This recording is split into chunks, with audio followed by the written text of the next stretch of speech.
en route vers Arche Valley, la vallée des Arches, dans l'Utah. Bon alors voilà ce qui reste d'un pont qui a cramé dans les années je sais pas combien.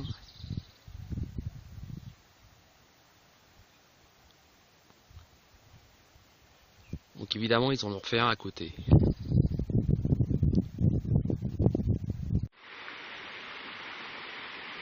Bon alors là c'est pas tout à fait le Grand Canyon, mais ça y ressemble un peu. D'autant plus qu'en dessous c'est le Colorado qui passe. Le Grand Canyon c'est plus loin.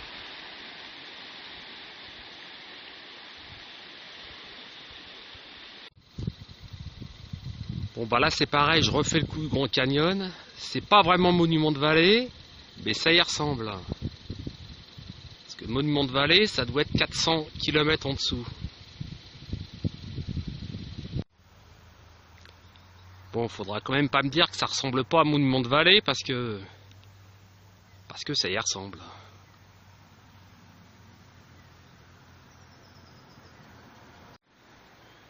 Bon ben j'arrête pas de m'arrêter, c'est vraiment super.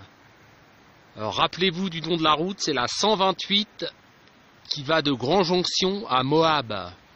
Ne pas prendre l'autoroute, la 70.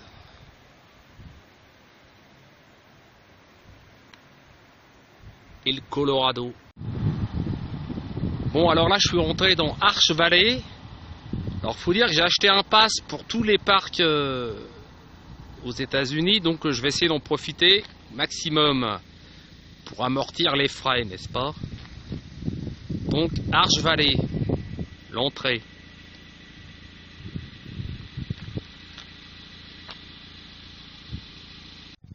Bon alors ça c'est une petite drôlerie qu'ils appellent Balanced Rock. Un rocher en équilibre, et c'est plus haut que la statue de la liberté d'après ce qu'ils disent. Hop. Et tout ça dans un paysage qu'ils appellent Petrified Dunes. Alors ça paraît évident qu'on est là, je sais pas si ça se verra sur le film. C'est des dunes pétrifiées. Bon là j'ai quitté la voiture, là je vais vers des sites à voir. Bon par contre un truc qui m'embête un peu c'est que c'est vraiment une procession, là c'est un petit peu les Champs-Élysées le 31 décembre. Là. Bon c'est un peu dommage parce que ça gâche un peu le truc.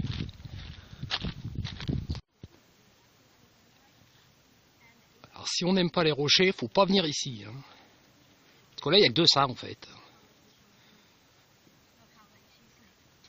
Alors ça c'est ce qu'ils appellent le Delicate Arch, qui est en fait le symbole de l'Utah.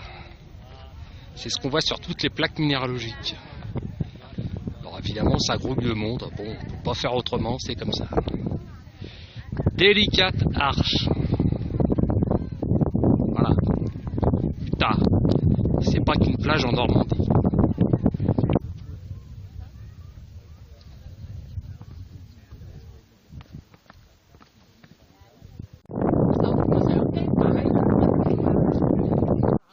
Donc là, le sentier qu'on doit prendre pour la descente, alors c'est bien abrupt, moi ça m'inquiète un peu, mais je vais bien serrer à gauche. Bon, à plus tard, j'espère. Bon, voilà, deuxième arche. 10 km de marche, il paraît qu'il y en a 2000, je vous laisse calculer ce que ça peut faire. On va pas finir aujourd'hui. Alors toujours pareil, même problème, ça parle japonais, russe, tout ce qu'on veut. C'est dommage. Donc Broken Arch pourquoi? Parce qu'il est cassé. Un petit arbre bizarre, sans queue ni tête. Alors le défilé de la mort, et toujours les Japonais. Japonais Uber Alles. Suivons les Japonais.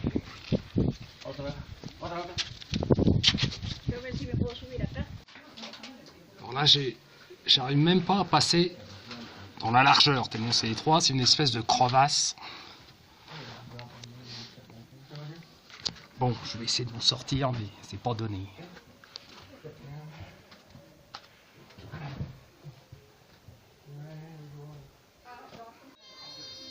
Alors avant d'avoir cette prise sans personne devant, il va se passer du temps.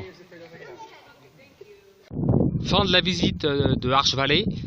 Bilan, donc 13 km à peu près à pied, il fait 33 degrés là. J'ai vu 3 arches, donc le rendement n'est quand même pas terrible. On est à 1400 mètres, c'est fini, donc je prends la direction Monument de Vallée pour amortir mes passes à 80 €.